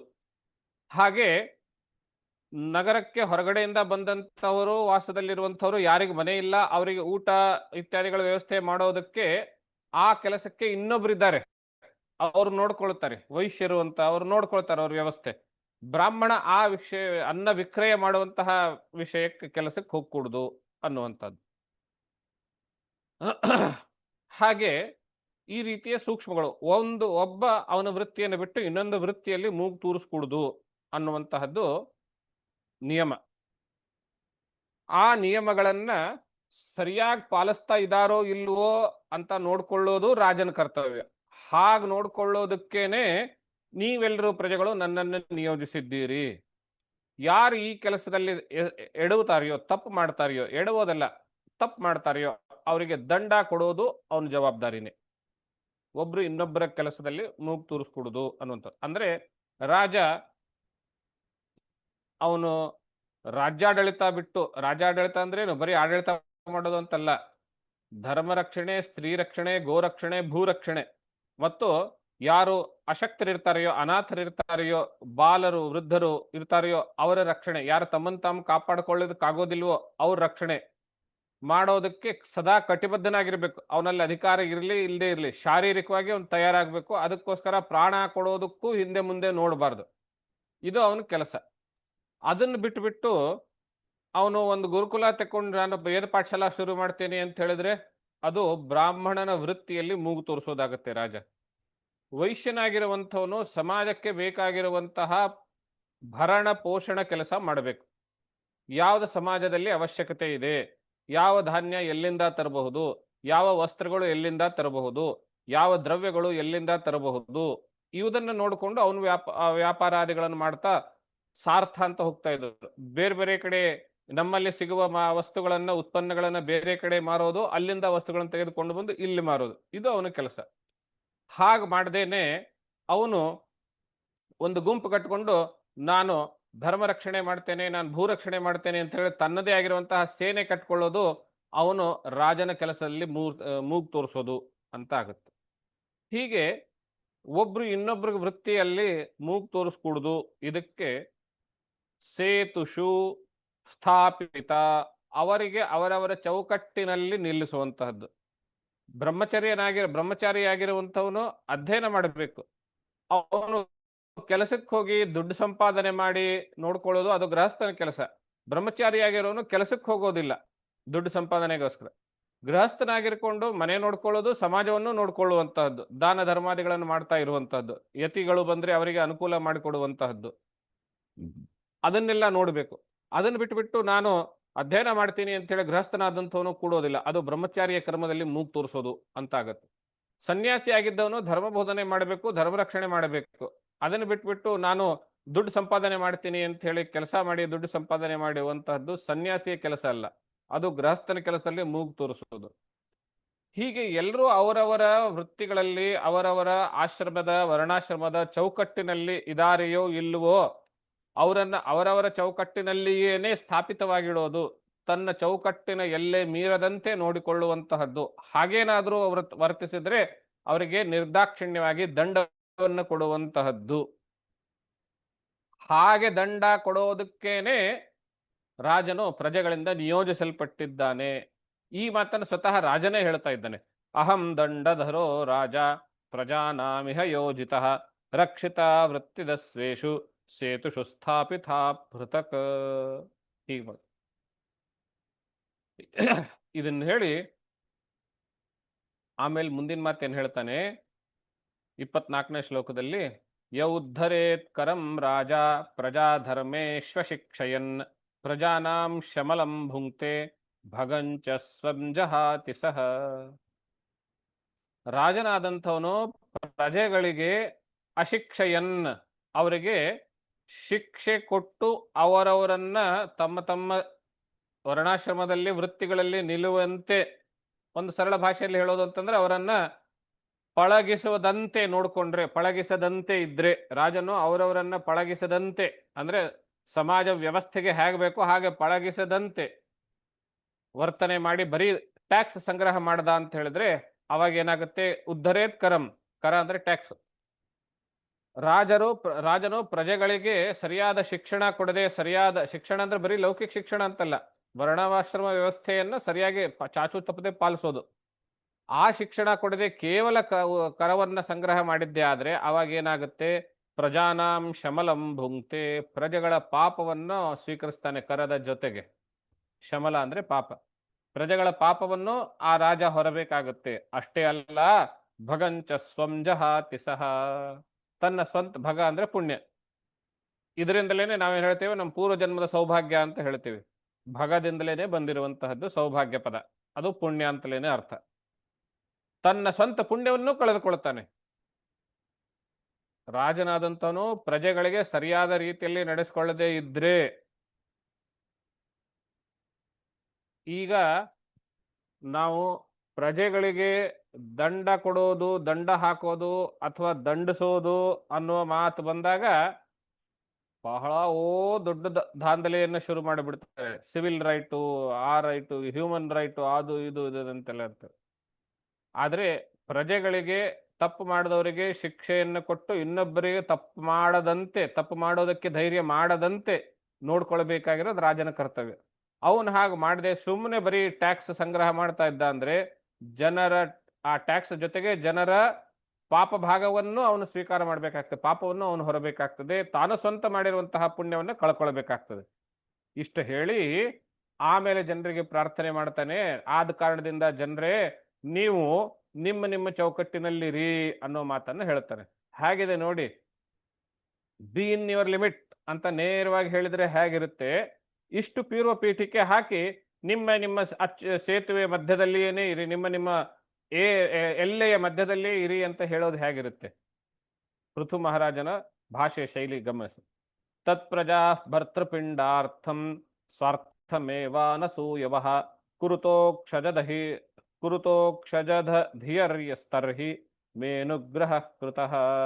ಆದ್ರಿಂದ ಹೇ ಪ್ರಜೆಗಳೇ, ತತ್ ಪ್ರಜಾಹ, ಹೇ ಪ್ರಜಾಹ, ಭರ್ತೃಪಿಂಡಾರ್ಥಂ, ನನ್ನ ಹಿತಕ್ಕಾಗಿ, ಭರ್ತೃ ಅಂದ್ರೆ ಒಡೆಯ, ಇಲ್ಲಿ ಒಡೆಯನ ಹಿತಕ್ಕಾಗಿ, ನಿಮ್ಮೆಲ್ಲರ ಒಡೆಯ ರಾಜನ ಹಿತಕ್ಕಾಗಿ ನೀವು ಅಧೋಕ್ಷಜಧಿಯ ಅಂತ ಹೇಳಿದ್ರೆ ಭಗವಂತನಲ್ಲಿ ಮನಸ್ಸಿಟ್ಟು, ವಿಷ್ಣುವಿನಲ್ಲಿ ಮನಸ್ಸಿಟ್ಟು ನನ್ನ ಹಿತಕ್ಕಾಗಿ ಶ್ರಮಿಸಿ, ಆ ಮೂಲಕವಾಗಿ ಅನುಗ್ರಹ ಕೃತಃ, ಇದೇ ನೀವು ನಮಗೆ ಮಾಡಬೇಕಾಗಿರುವಂತಹ ಅನುಗ್ರಹ ಅಂತ ಹೇಳ್ತಾರೆ. ಅಂದ್ರೆ ಸರಿಯಾದ ಸಮಯದಲ್ಲಿ ಟ್ಯಾಕ್ಸ್ ಕಟ್ಟೋದಷ್ಟೇನೇ ಪ್ರಜೆಗಳ ಕರ್ತವ್ಯ ಅಂತಲ್ಲ, ವರ್ಣಾಶ್ರಮ ಧರ್ಮವನ್ನು ಪಾಲಿಸುವಂತಹದ್ದು, ಅವರವರ ವೃತ್ತಿಯನ್ನು ಅವರು ನೋಡ್ಕೊಂಡು ಹೋಗೋದು, ಅವರದಲ್ಲದ ವೃತ್ತಿಯಲ್ಲಿ ಕೈ ಹಾಕದೇ ಇರುವಂತಹದ್ದು, ನೀವು ಹೀಗೆ ಮಾಡ್ತಾ ಇದ್ರೆ ಅದುವೇ ನೀವು ನನಗೆ ಮಾಡಿರುವಂತಹ ದೊಡ್ಡ ಅನುಗ್ರಹ, ದೊಡ್ಡ ಉಪಕಾರ ಅಂತ ಹೇಳ್ತಾರೆ. ಹೇಳಿ ಮುಂದಿನ ಮಾತಿದೆಯಲ್ಲ, ಇದು ಬಹಳ ಮಹತ್ವದ ಮಾತು. ಏನ್ ಹೇಳ್ತಾರೆ? ನೀವು ಭಗವಂತನಲ್ಲಿ ಅಧೋಕ್ಷಜ ಧಿಯ ಮನಸ್ಸಿಟ್ಟು ಅಂತ ಹೇಳಿದ್ರಲ್ಲ, ನಿಮ್ಮ ತಂದೆ ಏನ್ ಹೇಳ್ತಾ ಇದ್ರು? ದೇವರು ಇಲ್ಲ, ಯಾರು ಇಲ್ಲ, ನೀವೆಲ್ಲ ಮಾಡಿರ್ಬೇಕಾಗಿರುವಂತಹದ್ದು, ನೀವೆಲ್ಲರೂ ಲಾಯಲ್ ಇರಬೇಕಾಗಿರುವಂತಹದ್ದು ನನಗೇನೆ ಅಂತ ನಿಮ್ ತಂದೆ ಹೇಳಿದ್ರು. ಇವಾಗ ನೀನ್ ಬಂದು ಭಗವಂತನಲ್ಲಿ ಬುದ್ಧಿ ಇಟ್ಟು ಅಂತ ಹೇಳ್ತಾ ಇದ್ದೀಯಾ, ಭಗವಂತನ ಇದಾನೋ ಇಲ್ವೋ ಅನ್ನುವಂತಹ ಪ್ರಶ್ನೆ ನಿಮ್ಮ ಮನಸ್ಸಿನಲ್ಲಿ ಬಂದ್ರೆ, ಈ ಪ್ರಶ್ನೆ ಸುಮ್ಮನೆ ಬರೀ ನಾಸ್ತಿಕರ ಮನಸ್ಸಿನಲ್ಲಿ ಬರೋದು ಅಂತಲ್ಲ. ಇನ್ನೊಬ್ರು ಇರ್ತಾರೆ, ಏನು ಅಂತ ಹೇಳಿದ್ರೆ, ಕರ್ಮ ಮಾಡಿರುವುದರಿಂದ ಫಲ ಕರ್ಮವೇ ಕೊಡುತ್ತೆ, ಆ ಕರ್ಮದ ಫಲಸ್ವರೂಪವಾಗಿಯೇ ನಾನು ಸ್ವರ್ಗಕ್ಕೆ ಹೋಗ್ತೇನೆ, ಅದರ ಫಲಸ್ವರೂಪವಾಗಿಯೇ ಮತ್ತೆ ಮನುಷ್ಯದಲ್ಲಿ ಹುಟ್ಟುತ್ತೇನೆ. ಆದ್ರಿಂದ ಫಲದಿಂದಲೇ, ಕರ್ಮದ ಫಲದಿಂದಲೇನೆ ಎಲ್ಲ ನಡೆಯುವಾಗ ಭಗವಂತನ ಅವಶ್ಯಕತೆ ಏನು? ಈ ಪ್ರಶ್ನೆ ನಮ್ಮ ಸಾಮಾನ್ಯರಿಗೂ ಬರಬಹುದು. ಔಟ್ ಆಫ್ ಕಾಂಟೆಕ್ಸ್ಟ್ ಆಗಿ ತೆಗೆದುಕೊಂಡ್ರು ಈ ಪ್ರಶ್ನೆ ವ್ಯಾಲಿಡ್ಡೇ ಇರುತ್ತೆ, ಎಲ್ಲರ ಮನಸ್ಸಿನಲ್ಲಿ ಬರುತ್ತೆ. ಹೌದು, ನಾನು ಕರ್ಮ ಮಾಡಿದ್ದೀನಿ, ನಾನು ಫಲ ಅನುಭವಿಸ್ತಾ ಇದ್ದೀನಿ, ಕರ್ಮಕ್ಕೆ ಕರ್ಮನೇ ಫಲ ಕೊಡೋದು, ಈ ಮಧ್ಯದಲ್ಲಿ ಭಗವಂತನಿಗೆ ಏನು ಸ್ಪೇಸ್ ಇದೆ ಇಲ್ಲಿ ಅಂತ ಕೇಳಿದ್ರೆ, ಅದಕ್ಕೆ ಉತ್ತರ ಭಗವಂತ ಪೃಥು ಮಹಾರಾಜ ಹೇಳ್ತಾನೆ, ಹಾಗೆಲ್ಲ ಇದು ಕೆಟ್ಟ ತರ್ಕ, ಹಾಗೆ ಯೋಚನೆ ಮಾಡಬೇಡಿ. ಅದಕ್ಕೆ ಮೊದಲನೇ ಪದ ಏನ್ ಹೇಳ್ತಾನೆ? ಅಸ್ತಿ ಯದ್ಯಪತಿ, ಭಗವಂತನೊಬ್ಬನಿದಾನೆ ಅನ್ನೋದು ಫಸ್ಟ್ ಅಶ್ಯೂರ್ ಮಾಡ್ತಾನೆ, ಹೇಳ್ತಾನೆ. ಅದನ್ನ ಹೇಳಿ ಮುಂದಿನ ಮಾತನ್ನು, ಅಸ್ತಿ ಯದ್ಯಪತಿರ್ನಾಮ ಕೇಶಾಂ ಚಿದರ್ಹ ಸತ್ತಮಾಹ ಇಹಾಮುತ್ರ ಚ ಲಕ್ಷ್ಯಂತೆ ಜ್ಯೋತ್ಸ್ನಾವತ್ಯ ಕ್ವಚಿದ್ ಭುವಃ. ಭಗವಂತನನ್ನೋನೊಬ್ಬನಿದ್ದಾನೆ ಕಣಯ್ಯ, ಅದನ್ನ ಒಪ್ಕೊಳ್ಳಿ, ಅದನ್ನು ನಂಬಿ, ಅದನ್ನು ಆ ವಾಕ್ಯದಲ್ಲಿ ವಿಶ್ವಾಸ ಇಡಿ, ಭಗವಂತನಿದ್ದಾನೆ ಅನ್ನೋದ್ರಲ್ಲಿ. ಕೇಶಾಂಚಿತ್, ಕೆಲವರ ಮತದಲ್ಲಿ ಅಂತ ತಿಳ್ಕೊಳ್ಬೇಡಿ, ಅವನು ಇಹ ಈ ಭೂಲೋಕದಲ್ಲಿರುವಂತಹ ಎಲ್ಲಾ ಕರ್ಮಗಳನ್ನು, ಅಮೂತ್ರ ಮರಣದ ನಂತರ ಇರುವಂತಹ ಸ್ವರ್ಗ ನರಕ ಆ ಲೋಕದಲ್ಲಿ ಇರುವಂತಹ ಎಲ್ಲವುಗಳನ್ನ ಹೇಗೆ ನೋಡ್ತಾ ಇದ್ದೇನೆ? ಜ್ಯೋತ್ಸ್ನಾವತ್ಯ, ಬೆಳಕಿನ ಶರೀರದಲ್ಲಿ ಉಳ್ಳವನು ಅಂತ. ನಾವು 3ನೇ ಸ್ಕಂದದಲ್ಲಿ ನೋಡಿದ್ವಿ, ಚತುರ್ಮುಖ ಬ್ರಹ್ಮನ ನಂತರ ದೇವತೆಗಳನ್ನ ಸೃಷ್ಟಿ ಮಾಡಬೇಕಾದಾಗ ಬೆಳಕಿನ ಶರೀರವುಳ್ಳವರು ದೇವತೆಗಳು ಅನ್ನೋದನ್ನು ನೋಡಿದ್ವಿ. ಪ್ರಾತಃ ಸಂಧ್ಯಾ ರಾತ್ರಿ ಸಂಧ್ಯಾ ಅನ್ನೋದನ್ನು ನೋಡಿದ್ವಿ. ರಾತ್ರಿಯ ಕತ್ತಲೆ ರೂಪದಲ್ಲಿರುವಂತ ಕತ್ತಲೆ ಶರೀರವುಳ್ಳವರು ರಾಕ್ಷಸರು, ಬೆಳಕಿನ ಶರೀರವುಳ್ಳವರು ದೇವತೆಗಳು ಅಂತ ಹೇಳಿ. ಅವರು ಬೆಳಕಿನ ಶರೀರವುಳ್ಳವರು ಕಣಯ್ಯ ದೇವತೆಗಳು, ಅವರು ಇಲ್ಲಿಯೂ ನೋಡ್ತಾರೆ, ಪರತ್ರ ಮರಣದ ನಂತರ ಸ್ವರ್ಗ ನರಕ ಅಮೂತ್ರ, ಅಮೂತ್ರ ಪದದಿಂದ ಸ್ವರ್ಗ ನರಕ ಇತ್ಯಾದಿಗಳಲ್ಲಿಯೂ ಅವರು ನೋಡ್ತಾರೆ. ಕಾಂತಿಯುತ ಶರೀರವುಳ್ಳವರು, ಬೆಳಕಿನ ಶರೀರವುಳ್ಳವರು, ಅವರು ನಮ್ಮನ್ನು ನೋಡ್ತಾ ಇರ್ತಾರೆ. ನಾವು ಏನೇನ್ ಮಾಡಿದ್ವಿ ಅವರೆಲ್ಲರೂ ಅದನ್ನ ಗಮನಿಸ್ತಾ ಇರ್ತಾರೆ ಅನ್ನೋದ ರೀತಿಯಲ್ಲಿ ಭಗವಂತನಿದಾನೆ ಅನ್ನುವಂತಹ ಮಾತಿಗೆ ಒತ್ತು ಕೊಟ್ಟು ಹೇಳುವಂಥದ್ದು. ಅಂದ್ರೆ ಕರ್ಮಕ್ಕೆ ಕರ್ಮವೇ ಫಲ ಕೊಡೋದಿಲ್ಲ, ಭಗವಂತನಿದ್ದಾನೆ, ಅವನು ನೋಡ್ತಾ ಇರ್ತಾನೆ, ಅದನ್ನ ನೋಡೋದು ಅಂತ. ಅದಕ್ಕೆ ಟೆಸ್ಟಿಮನಿಯನ್ನು ಕೊಡ್ತಾನೆ. ನೋಡ್ಕಣಯ್ಯ, ನಮ್ಮ ತಾತ ಮುತ್ತಾತನಿಂದ ಹಿಡ್ಕೊಂಡು ಮನು ಮಹಾರಾಜ, ಅವನಿಂದ ಉತ್ತಾನಪಾದ, ಅವನ ಮಗ ಧ್ರುವ, ಅವನ ಮಗ ಪ್ರಿಯವ್ರತ, ಅವನ ಮಗ ಅಂಗ, ಅವನ ಮಗ ಅಂಗನವರೆಗೂ ಎಲ್ಲರೂ ಭಗವಂತನಿದ್ದಾನೆ ಅಂತ ಹೇಳಿದ್ರು. ಇನ್ನೊಂದು ಕಡೆ ನೋಡೋದಾದ್ರೆ ಪ್ರಹ್ಲಾದ, ಬಲಿ ಎಲ್ಲರೂ ಭಗವಂತನಿದ್ದಾನೆ ಅಂತ ಹೇಳಿದ್ರು. ಏನೋ ನಮ್ಮ ತಂದೆ ಅವರ ಮಾತಾಮಹನ ಪ್ರಭಾವದಿಂದ, ಮಾತಾಮಹ ಯಾರಾಗಿದ್ರು? ಮೃತ್ಯು, ವೇನನ ತಾಯಿ ಅಂಗನ ಪತ್ನಿ, ಅವಳು ಮೃತ್ಯುವಿನ ಮಗಳಾಗಿದ್ಲು. ಆದ್ರಿಂದ ಅವನಿಗೆ ನಮ್ಮ ತಂದೆಗೆ ಹಾಗೆ ಬುದ್ಧಿ ಬಂದಿತ್ತು.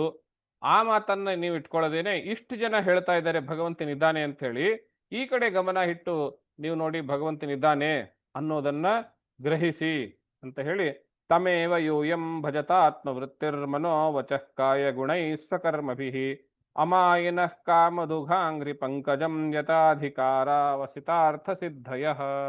33ನೇ ಶ್ಲೋಕದಲ್ಲಿ ಸಾರಾಂಶರೂಪವಾಗಿ ಹೇಳ್ತಾನೆ. ಯೂಯಂ ತಮೇವ ಭಜತ, ತಾವೆಲ್ಲರೂ ಆ ಭಗವಂತನನ್ನೇ ಮಹಾವಿಷ್ಣುವನ್ನೇ ಭಜಿಸಿರಿ. ಹಾಗೆ ಆತ್ಮವೃತ್ತಿಭಿರ್ಮನೋ ವಚಃ ಕಾಯ ಗುಣೈ, ನಿಮ್ಮ ಯಾವ್ಯಾವ ಕೆಲಸ ಮಾಡ್ತಾ ಇದ್ದೀರಲ್ಲ, ಯಥಾಧಿಕಾರ, ನಿಮಗೆಷ್ಟು ಅಧಿಕಾರ ಇದೆ, ಅಧಿಕಾರ ಅಂದ್ರೇನು, ನಿಮ್ಗೆ ಅರ್ಹತೆ ಎಷ್ಟಿದೆ ಅಷ್ಟೇ ಅರ್ಹತೆ ಆಧಾರದ ಮೇಲೆ. ಯಥಾವಕಾಶ ಅವಕಾಶಿತಾರ್ಥ, ಎಷ್ಟು ಸಮಯ ಸಿಗುತ್ತೋ ಅಷ್ಟೇ ಸಮಯದಲ್ಲಿ, ಅಷ್ಟೇ ಕಡಿಮೆ ಸಮಯದಲ್ಲಿಯೇ ಮುಗಿಸುವಂತೆ ಇರುವಂತಹ ಭಜನೆಗಳು, ಪೂಜೆಗಳು ಇತ್ಯಾದಿಗಳು, ಸ್ತೋತ್ರಗಳು, ಅವುಗಳನ್ನು ತೆಗೆದುಕೊಳ್ಳಿ. ಆತ್ಮವೃತ್ತಿಭಿ, ಪಾಠ ಮಾಡುವ, ಅಧ್ಯಾಪನ ಮಾಡುವಂತಹ ಕೆಲಸಗಳಿಂದ. ಮನೋವಾಚಕಾಯ ಗುಣೈಹಿ, ಮನಸ್ಸಿನಿಂದ, ಮಾತಿನಿಂದ, ಶರೀರದಿಂದ ಮತ್ತು ಗುಣಗಳಿಂದಲೂ ಕೂಡ. ಸ್ವಕರ್ಮಭಿ, ನಿಮ್ಮ ಕರ್ಮಗಳನ್ನು, ನಿಮ್ಮ ಕೆಲಸಗಳನ್ನು ಮಾಡ್ತಾ ಮಾಡ್ತಾನೆ ತಾವು. ಕಾಮದುಘಾಂಗ್ರಿ ಪಂಕಜಂ, ಕಾಮಧುಕ್, ಬೇಕಿರುವ ಕಾಮನೆ ಎಲ್ಲವನ್ನೂ ದೋಹನ ಮಾಡುವಂತಹ, ಕೊಡುವಂತಹ ಆ ಅಂಗ್ರಿ ಪಂಕಜಂ, ಆ ಭಗವಂತನ ಪಾದಕಮಲ ಎನ್ನುವಂತಹದ್ದನ್ನ ಭಜತ, ಭಜಿಸಿರಿ, ಯಾವಾಗಲೂ ಭಜಿಸ್ತಾ ಇದ್ದೀರಿ ಅಂತ. ಎಷ್ಟು ಚಂದಾಗಿ ಹೇಳ್ತಾನೆ ಅದರಲ್ಲಿ. ನಿಮಗೆ ಎಷ್ಟು ಅರ್ಹತೆ ಇದೆಯೋ ಅಷ್ಟು. ಎಲ್ಲರೂ ವೇದಾಧ್ಯಯನ ಮಾಡ್ಕೊಂಡೇ ಇರಬೇಕು ಅಂತ ಹೇಳಿಲ್ಲ. ನಂಗೆ ವೇದಾಧ್ಯಯನ ಆಗ್ಲಿಕ್ಕಿಲ್ಲ, ಸರಿ, ಸ್ತೋತ್ರಗಳಿದಾವೆ, ಸ್ತೋತ್ರ ಹೇಳು. ನಮಗೆ ಬರೀ ಪ್ರಶ್ನೆ ಒಂದು ಫ್ಯಾಷನ್ ಆಗ್ಬಿಟ್ಟೆ, ಪ್ರಶ್ನೆ ಕೇಳೋದು. ಯಾಕೆ ವೇದಾಧಿಕಾರ ಇಲ್ಲ, ಏನಿಲ್ಲ. ಅರೆ, ವೇದಾಧಿಕಾರ ಇಲ್ಲ ಅಂದ್ರೆ ಏನಾಯ್ತು? ಪುಣ್ಯ ಸಂಪಾದನೆ ಮಾಡ್ಲಿಕ್ಕೆ ಅಡ್ಡಿಗೆ ಪುರಾಣೋಕ್ತ ಮಂತ್ರಗಳಿದಾವೆ, ಪುರಾಣೋಕ್ತ ಸ್ತೋತ್ರಗಳಿದಾವೆ, ಅವುಗಳಿಂದ ಮಾಡಬಹುದಲ್ವಾ? ಮಾಡೋದು ಬೇಕಿರೋದಿಲ್ಲ. ಆದ್ರಿಂದ ಪ್ರಶ್ನೆ ಕೇಳುವಂತಹದ್ದು. ನಾನು ಬಹಳ ಒಂದು 10-12 ವರ್ಷ ಈ ರೀತಿಯ ಪ್ರಶ್ನೆಗಳನ್ನ ಕೇಳಲ್ಪಟ್ಟು ಎಷ್ಟು ಹೇಳಿದ್ರೂ ಅರ್ಥ ಆಗೋದಿಲ್ಲ. ಒಂದು ಮಟ್ಟಿಗೆ ರೋಸಿ ಹೋಗಿ ಈ ಮಾತನ್ನು ಹೇಳ್ತಾ ಇದ್ದೇನೆ. ಯಾರಿಗೆ ಮಾಡೋದಕ್ಕೆ ಇಷ್ಟ ಇಲ್ಲವೋ ಅವರೇ ಈ ರೀತಿ ಪ್ರಶ್ನೆ ಕೇಳೋದು ಅನ್ನೋ ನಿರ್ಣಯಕ್ಕೆ ಬಂದ್ಬಿಟ್ಟಿದ್ದೇನೆ. ಏನ್ ಕೇಳ್ತಾರೆ? ಸ್ತ್ರೀಯರಿಗೆ ಯಾಕೆ ವೇದಾಧಿಕಾರ ಇಲ್ಲ? ಯಾಕೆ ಬೇಕು ವೇದಾಧಿಕಾರ? ಪುಣ್ಯ ಬೇಕು, ಅಧಿಕಾರ ಬೇಕು ನಿಮಗೆ? ಪುಣ್ಯ ಬೇಕು ಅಂದ್ರೆ ಪುರಾಣೋಕ್ತದ ಶ್ಲೋಕಗಳಲ್ಲೇ ಇದೆ. ಲಲಿತಾ ಸಹಸ್ರನಾಮ ಇದೆ, ವೇದಕ್ಕೇನೆ ಸಮಾನ ಅದು. ಭಾಗವತ ಇದೆ, ಭಾಗವತಕ್ಕೆ ವೇದಕ್ಕೇನೆ ಸಮಾನ ಅದು. ಇದರಲ್ಲಿ 108 ವ್ರತಗಳಿದಾವೆ ಸ್ತ್ರೀಯರಿಗೆ. ಅದನ್ನು ಹೇಳಿದ್ದಿಲ್ಲಿ ಯಥಾಧಿಕಾರ ವಸಿತಾರ್ಥ ಸಿದ್ಧಯ. ಯಾರ್ಯಾರಿಗೆ ಎಷ್ಟೆಷ್ಟು ಅಧಿಕಾರ ಇದೆಯೋ ಅಷ್ಟಷ್ಟು ಅವರವರ ಅರ್ಹತೆಗೆ, ಯೋಗ್ಯತೆಗೆ ಅನುಗುಣವಾಗಿ. ಇವಾಗ ಒಂದು ಮಾತು, ಎಲ್ರಿಗೂ ವೇದಾಧಿಕಾರ ಅಂತ ಹೇಳಿದ್ರೆ ಇರುವಂತಹ ಎಲ್ಲಾ ಜನರು ವೇದಾಧ್ಯಯನ ಮಾಡೋಕೆ ಸಾಧ್ಯವೇ? ಒಂದೇ ಕ್ಲಾಸಲ್ಲಿ ಒಂದೇ ಪಾಠ ಗುರುಗಳಿಂದ ಪಾಠ ಮಾಡಿಕೊಂಡ್ರು ಅಷ್ಟು ಜನ ಒಂದೇ ನಂಬರ್ ತಗೊಳ್ಳೋದಿಲ್ಲ. ಆ ವ್ಯವಸ್ಥೆ ಸರಿಯೋ, ಅಥವಾ ನಿಮ್ಗೆ ಯಾರ್ಯಾರಿಗೆ ಎಷ್ಟೆಷ್ಟಾಗುತ್ತೋ ಅಷ್ಟಷ್ಟೇ ಮಾಡಿ ಅಂತ ಹೇಳೋ ವ್ಯವಸ್ಥೆ ಸರಿಯೋ? ನಮಗೆ ಏನ್ ಬೇಕು ಅನ್ನೋ ಮೊದಲು ನಿಶ್ಚಯ ಇರಬೇಕು ಮನಸ್ಸಲ್ಲಿ. ನಮಗ್ ಪುಣ್ಯ ಬೇಕು, ಅಧಿಕಾರ ಬೇಕು ಅಂತ. ಇಷ್ಟಕ್ಕೂ ವೇದಾಧ್ಯಯನ ಮಾಡೋದು ಎದಕ್ಕೆ? ಮುಂದೆ ಪುಣ್ಯನೇ ಸಂಪಾದನೆ ಮಾಡ್ಬೇಕು ತಾನೆ, ಅದರಿಂದ ಫಲವೇ ತಾನೆ ಅದರಿಂದ ಬರುವಂತಹದ್ದು. ಆ ಫಲ ಬೇಕು ಅಂತಾದ್ರೆ ಅದೇ ಫಲ ನಿನಗೆ ಈಗ ರಾಜನಾದಂಥವನು ಅಶ್ವಮೇಧ ಯಜ್ಞ ಮಾಡಬೇಕು ಅಂತ ಇದೆ. ಬ್ರಾಹ್ಮಣನಾದಂಥವನು ಜ್ಯೋತಿಷ್ಠೋಮ ಯಾಗ ಮಾಡಬೇಕು, ಸೋಮಯಾಗ ಅಂತ ಹೇಳ್ತಾರೆ, ಮಾಡಬೇಕು ಅಂತ ಇದೆ. ಆದ್ರೆ ಒಬ್ಬ ಸ್ತ್ರೀ ಒಂದೇ ಒಂದು ಬಾಣಂತನ ಮಾಡಿದ್ರೆ 100 ಅಶ್ವಮೇಧ ಯಜ್ಞಕ್ಕೆ ಸಮ ಅಂತ ಹೇಳ್ತದೆ ಶಾಸ್ತ್ರ. 3 ತಿಂಗಳು ಬಾಣಂತನ. ಅಶ್ವಮೇಧ ಮಾಡೋದಕ್ಕೆ ಎಷ್ಟು ಖರ್ಚಾಗುತ್ತೆ? ಮೊದಲೇ ರಾಜನಾಗಿರ್ಬೇಕು. ಒಂದು ಸೋಮಯಾಗ ಮಾಡಬೇಕು ಅಂದ್ರೆ ಎಷ್ಟು ಖರ್ಚಾಗುತ್ತೆ? ಅದು ಸರಳ ಉಪಾಯವೋ? ಒಂದು ಶ್ರದ್ಧೆಯಿಂದ ಬಾಣಂತನ ಮಾಡೋದು ಸರಳ ಉಪಾಯವೋ? ಬೆಳಿಗ್ಗೆ ಎದ್ದು ಸ್ತ್ರೀ ಆದಂಥವಳು ಸುಮ್ಮನೆ ಸ್ನಾನ ಮಾಡಿದ ತಕ್ಷಣ ತುಳಸಿಗೆ ಒಂದು ಸ್ವಲ್ಪ ನೀರು ಹಾಕಿದ್ರೆ ಸಂಧ್ಯಾವಂದನೆ ಮಾಡಿದಷ್ಟು, ದೇವಪೂಜೆ ಮಾಡಿದಷ್ಟು ಎಲ್ಲಾ ಫಲ ಅವಳಿಗಿದೆ. ಇವಾಗ ಒಂದು ದೇವಪೂಜೆ ಮಾಡಬೇಕು ಅಂದ್ರೆ ಪುರುಷ ಏನ್ ಮಾಡಬೇಕು? ಸ್ನಾನ ಮಾಡಬೇಕು, ಮುಂಚೆನೆ ಹಾಕಿರುವಂತಹ ಬಟ್ಟೆ, ಮಡಿ ಬಟ್ಟೆ ಅದನ್ನ ತಗೊಳ್ಬೇಕು, ಗಂಧ ತಗೊಳ್ಬೇಕು, ಎಷ್ಟೊಂದು ಸಮಯ ಕೊಡಬೇಕು, ಅದಕ್ಕೆ ಬೇಕಾಗಿರುವ ಮಂತ್ರ ಕಲಿಬೇಕು, ಇಷ್ಟೆಲ್ಲ ಮಾಡಬೇಕು. ಸ್ತ್ರೀಗೆ ಅದ್ಯಾವುದೂ ಇಲ್ಲ, ಬರೀ ತುಳಸಿಗೆ ನೀರು ಹಾಕಿದ್ರೆ ಸಾಕು. ಅವನು ಮಾಡ್ತಾ ಇರುವಂತಹ ಪೂಜೆಗೆ ಸಲಕರಣೆಗಳನ್ನ ಸಮಯಕ್ಕೆ ಸರಿಯಾಗಿ ಒಂದಿಷ್ಟು ಹೂವು, ಒಂದಿಷ್ಟು ಬೇಕಾಗಿರುವಂತಹ ಪೂಜಾ ಸಾಮಗ್ರಿಗಳನ್ನು ಇಟ್ಬಿಟ್ರೆ ಸಾಕು. ಅಷ್ಟರಿಂದಲೇ ಅವಳಿಗೆ ಪುಣ್ಯ ಸಿಗ್ತಾ ಇರುವಾಗ ಯಾಕಷ್ಟು ಕಷ್ಟಕರವಾಗಿಂತಹ ಕೆಲಸಕ್ಕೆ ಕೈ ಹಾಕಬೇಕು ಅನ್ನುವಂತಹ ಹಠ? ಅಲ್ವೇ? ಆದ್ರಿಂದ ಪೃಥು ಮಹಾರಾಜ ಹೇಳ್ತಾನೆ ಇಲ್ಲಿ, ಯಥಾಧಿಕಾರ ವಸಿತಾರ್ಥ ಸಿದ್ಧಯ. ಯಾರ್ಯಾರಿಗೆ ಎಷ್ಟೆಷ್ಟು ಅಧಿಕಾರ ಇದೆಯೋ, ಎಷ್ಟೆಷ್ಟು ಅರ್ಹತೆ ಯೋಗ್ಯತೆ ಇದೆಯೋ, ಎಷ್ಟೆಷ್ಟು ಅವಕಾಶ ಸಮಯಾವಕಾಶ ಇದೆಯೋ, ಎಷ್ಟು ಸಮಯದಲ್ಲಿ ಮುಗಿಸಬಹುದು ನೀನು, ಅದನ್ನ ನೋಡ್ಕೊಂಡ್ಬಿಟ್ಟು ನೀನು ಇದೆಲ್ಲವನ್ನು ಯೋಚನೆ ಮಾಡಿ ಭಗವಂತನನ್ನ ಭಜಿಸ್ತಾ ಇರಿ ಎನ್ನುವಂತಹ ಮಾತನ್ನ ಹೇಳಿ ಪೃಥು ಮಹಾರಾಜನು ತನ್ನ ಪ್ರಜೆಗಳಿಗೆ ಧರ್ಮ ಮಾರ್ಗದಲ್ಲಿ ನಡೆಯಿರಿ ಎನ್ನುವಂತಹ ಉಪದೇಶವನ್ನ ಕೊಟ್ಟು ತಾನು ಮುಂದೆ ಈಗಾಗಲೇ ಯಜ್ಞಯಾಗಾದಿಗಳನ್ನ ಮಾಡಿ ಪಾಪಗಳನ್ನು ಕಳ್ಕೊಂಡದ್ದಾಗಿದೆ. ಬ್ರಹ್ಮಾವರ್ತ ಪ್ರದೇಶದಲ್ಲಿ ಪಶ್ಚರ್ಯಾದಿಗಳನ್ನು ಮಾಡ್ತಾ ಮಾಡ್ತಾ ಪುಣ್ಯಗಳನ್ನು ಅನುಭವಿಸ್ತಾನೂ ಇದ್ದಾನೆ. ಜೊತೆಗೆ ಮುಂದೆ ಮಹಾವಿಷ್ಣು ಹೇಳದಂತೆ ವೈಕುಂಠಕ್ಕೆ ಹೋಗಬೇಕು, ಆ ಕೆಲಸ ಒಂದು ಬಾಕಿ ಇರುತ್ತೆ. ಅದೇ ಸಂದರ್ಭದಲ್ಲಿ ಇವನು ಉತ್ತಮ ವ್ಯವಸ್ಥೆಯಲ್ಲಿ ಪ್ರಜೆಗಳನ್ನ ತನ್ನ ಉಪದೇಶದ ಮೂಲಕ ಹೀಗೆ ತಯಾರು ಮಾಡ್ದ ಅಂತ ಹೇಳಿದ್ರೆ ರಾಜನ ಹತ್ರ ಕಂಪ್ಲೇಂಟೇ ಇಲ್ಲ. ಯಾವ್ದು ಸರಿ, ಯಾವ್ದು ತಪ್ಪು, ಯಾವ್ದು ಧರ್ಮ, ಯಾವ್ದು ಅಧರ್ಮ ಎಲ್ಲ ಅವರಿಗೂ ಗೊತ್ತು. ಅವರವರೇ ಎಲ್ಲ ವ್ಯವಸ್ಥಾತ್ಮಕವಾಗಿ ನೋಡ್ಕೊಂಡು ಹೋಗ್ತಾ ಇದ್ದಾರೆ. ಆ ರೀತಿಯೊಂದು ವ್ಯವಸ್ಥೆಯನ್ನು ಕೊಟ್ಟು ತಾನು ತಪಶ್ಚರ್ಯಾದಿಗಳನ್ನು ಕಾಲ ಕಳೆಯುವಾಗ ಒಂದು ದಿವಸ ಕುಮಾರರು, ಸನತ್ ಕುಮಾರರು 4 ಜನ, ಸನಕ, ಸನಂದನ, ಸನತ್ ಕುಮಾರ, ಸನತ್ ಸುಜಾತ 4 ಜನ ಅವನ ಉದ್ಯಾನದಲ್ಲಿ ಬರ್ತಾರೆ. ಬಂದ್ಬಿಟ್ಟು ಅವನಿಗೆ ರಾಜನ ತಕ್ಕಂತ ಎದ್ದು ಅವರಿಗೆ ಪೂಜೋಪಚಾರಗಳಿಂದ ಆಹ್ವಾನವನ್ನು ನೀಡಿ ಅವರ ಆತಿಥ್ಯ ಸತ್ಕಾರ ಇತ್ಯಾದಿಗಳನ್ನು ಮಾಡಿ ಜ್ಞಾನೋಪದೇಶ ಬೇಕು ಅಂತ ಹೇಳಿ ಕೇಳಿದಾಗ ಅವರು ಪುನಃ ಜ್ಞಾನವನ್ನ ಉಪದೇಶ ಮಾಡ್ತಾರೆ.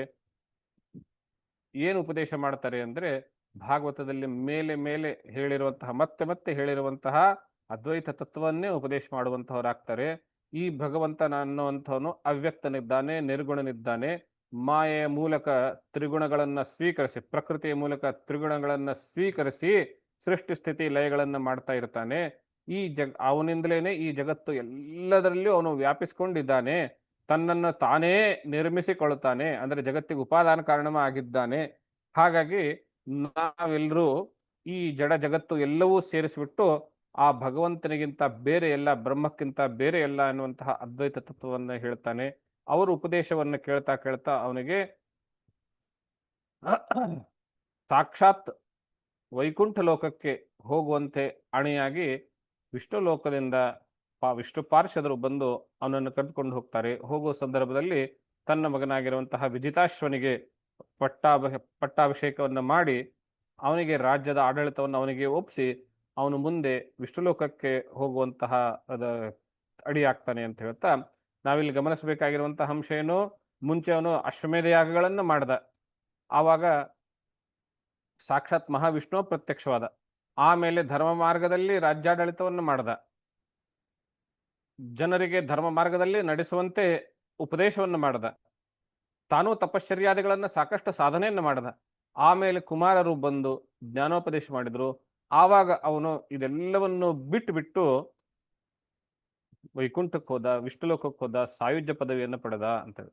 ಈ ಎಲ್ಲದರ ಸಾರಾಂಶ ಕರ್ಮದಿಂದ ಮುಕ್ತಿ ಅನ್ನುವಂತಹದ್ದಲ್ಲ, ಜ್ಞಾನದಿಂದಲೇನೆ ಮುಕ್ತಿ ಅನ್ನುವಂತಹ ಮಾತನ್ನ ಈ ಕಥೆಯ ಮೂಲಕ ಮತ್ತೆ ಭಾಗವತ ಸಾಬೀತುಪಡಿಸ್ತದೆ. ಮುಂದೆ ವಿದುರ ಮೂಲದಲ್ಲಿ ಕೇಳಿರುವಂತಹ ಪ್ರಶ್ನೆ ಏನಿತ್ತು, ನಾರದರು ಪ್ರಾಚೇತಸರಿಗೆ ಧ್ರುವನ ಕಥೆಯನ್ನ ಹೇಳಿದ್ರು ಅಂತ ಹೇಳಿದಾಗ ಯಾರು ಪ್ರಾಚೇತಸರು ಅಂತ ಪ್ರಶ್ನೆ ಬಂದಿತ್ತು.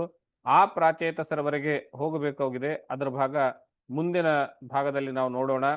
ನಾಳೆ ಗ್ರಹಣ ಇರೋದ್ರಿಂದ ಗ್ರಹಣದ ಸಮಯ 9:59 ಅಂದ್ರೆ 10 ಗಂಟೆ. ಅದೇ ಸಮಯದಲ್ಲಿ ನಮ್ಮ ಪಾಠನೂ ಇರೋದ್ರಿಂದ ನಾನು ಸ್ನಾನಾದಿಗಳನ್ನ ಮಾಡಿ ಜಪ ಅದರಲ್ಲಿ ಅನುಷ್ಠಾನಗಳಲ್ಲಿ ತೊಡಗಬೇಕಾಗತ್ತೆ. ಆ ಕಾರಣದಿಂದ ನಮ್ಮ ಪಾಠದ ಸಮಯ ಸ್ವಲ್ಪ ಬೇಗ ಮಾಡಿಕೊಂಡು 9ರಿಂದ 9:30 ಈವರೆಗೆ ಪಾಠದ ಸಮಯ ಮಾಡ್ಕೊಳ್ಳೋಣ ಅಂತ ಹೇಳಿ ಕೇಳಿಕೊಂಡು 9:00ವರೆಗೆ ಮುಗಿಸ್ಬಿಟ್ಟು ಆಮೇಲೆ ನನ್ನ ಜಪತಪ ಅನುಷ್ಠಾನಗಳಿಗೆ ನಾನು ಹೋಗೋದಕ್ಕೆ ಅನುಕೂಲ ಆಗ್ತದೆ ಅಂತ ಹೇಳ್ತಾ ಇವತ್ತನೇ ಈ ಪೃಥು ಮಹಾರಾಜನು ಜನರಿಗೆ ಮಾಡಿರುವಂತಹ ಉಪದೇಶವನ್ನ ತಮ್ಮೆಲ್ಲರ ಹೃದಯಕ್ಕೊಳಿರುವಂತಹ ಪರಮಾತ್ಮ ಅಡಿಯಲ್ಲಿ ಅರ್ಪಿಸಿ ವಾಣಿಗೆ ವಿರಾಮವನ್ನು ನೀಡುತ್ತೇವೆ. ತತ್ಸತ್ ಶ್ರೀ ಕೃಷ್ಣಾರ್ಪಣಮಸ್ತು. ಎಲ್ರಿಗೂ ನಮಸ್ಕಾರ, ಶುಭರಾತ್ರಿ.